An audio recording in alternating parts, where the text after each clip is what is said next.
السلام علیکم۔ Historical fact کی ایک اور ویڈیو میں خوش آمدید۔ ویڈیو شروع ہونے سے پہلے چینل کو سبسکرائب کر دیں اور بیل آئیکن کو دبا دیں تاکہ نئی انفارمیٹیو ویڈیوز آپ کو ملتی رہیں۔ انسان کے اندر ایک قدرتی حص ہے کہ انسان کے دماغ میں مختلف خیالات آتے رہتے ہیں۔ ہم میں سے اکثر لوگوں نے یہ سوچا ہوگا کبھی نہ کبھی کہ اس کائنات کے شروع ہونے سے پہلے یعنی حضرت آدم علیہ السلام کی پیدائش سے پہلے اس دنیا میں کیا تھا۔ ایک صحابی نے رسول اکرم صلی اللہ علیہ وآلہ وسلم سے سوال کیا کہ اے اللہ کے رسول، زمین اور آسمان کو پیدا کرنے سے پہلے ہمارا پروردگار کہاں تھا؟ آپ صلی اللہ علیہ وآلہ وسلم نے فرمایا کہ تب اللہ کے سوا اور کچھ نہیں تھا، پھر اس نے پانی پر اپنا عرش بنایا، گویا یہ اس کائنات کی ابتدا تھی۔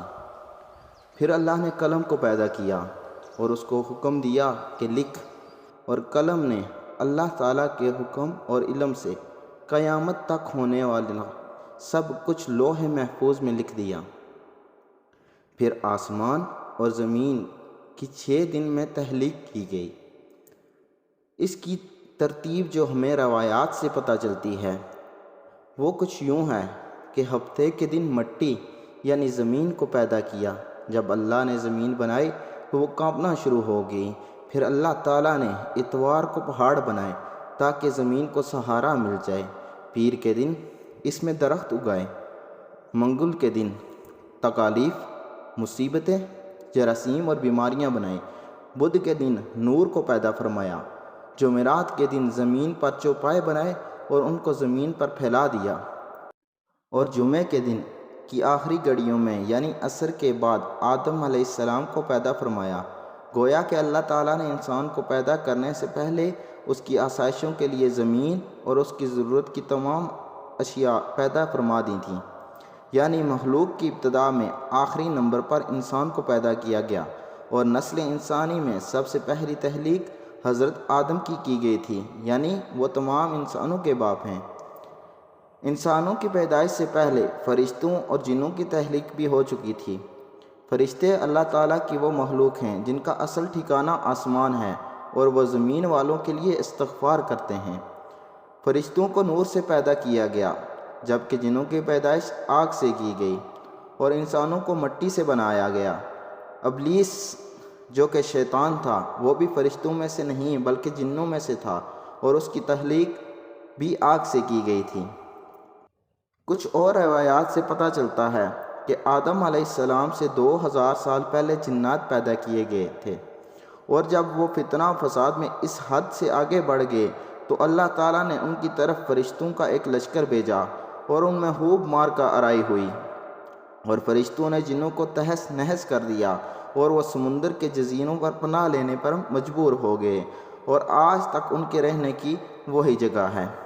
ابلیس یعنی شیطان جو کہ جنوں کا سردار ہے، اس کا ایک تخت ہے اور وہ تخت پانی پر ہے۔ ابلیس کا اصل نام عزازیل تھا، اور اس کی نافرمانی کے بعد اس کو ابلیس کا نام دیا گیا۔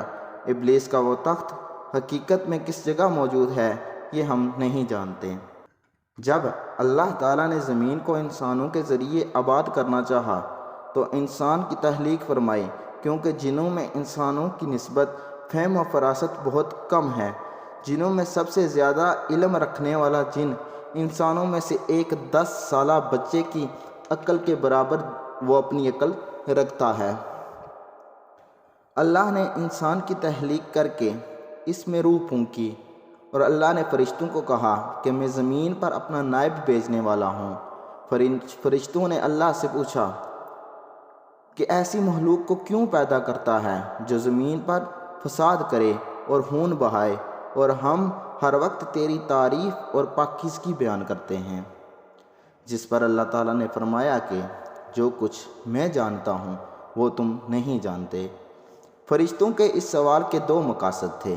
پہلا یہ کہ کیا یہ جنوں کی طرح زمین پر جا کر فساد کریں گے، اور دوسرا یہ کہ کیا ہم سے تیری عبادت میں کوئی کوتاہی ہوئی ہے۔ جب اللہ تعالیٰ نے آدم کو پیدا کیا تو زمین سے مٹی لانے کا حکم دیا، اور پھر اللہ کے پاس اس کے حکم کے مطابق مٹی لائی گئی۔ وہ مٹی اللہ تعالیٰ نے پوری زمین سے اٹھوائی تھی۔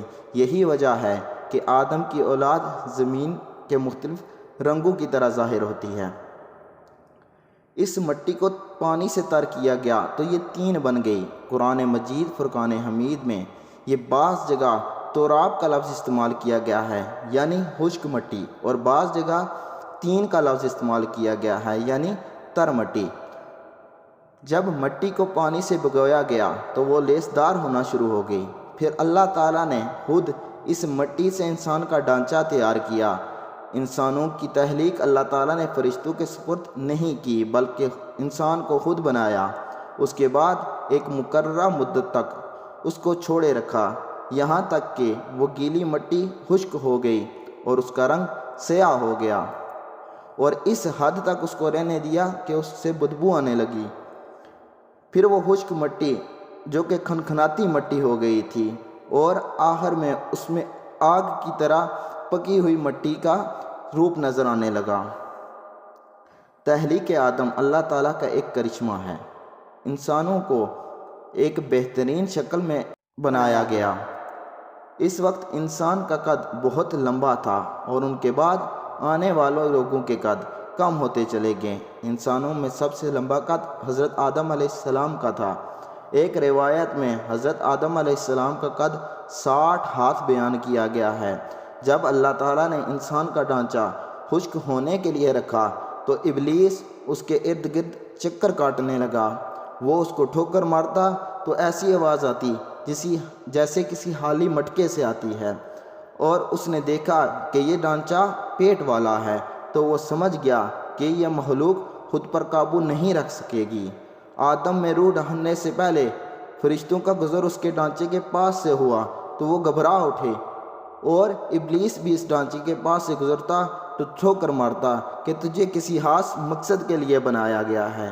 یہ کہہ کر وہ اس کے منہ کے راستے اس میں داخل ہوتا اور کمر کے راستے باہر آ جاتا، اور پھر فرشتوں سے یہ کہتا کہ اس سے گھبرانے کی ضرورت نہیں ہے، اگر مجھے اس پر مسلط کیا گیا تو میں اسے ہلاکت میں ڈال دوں گا۔ انشاءاللہ اس ویڈیو کا باقی حصہ بہت جلد اپلوڈ کر دیا جائے گا۔ Thanks for the watching. اللہ حافظ۔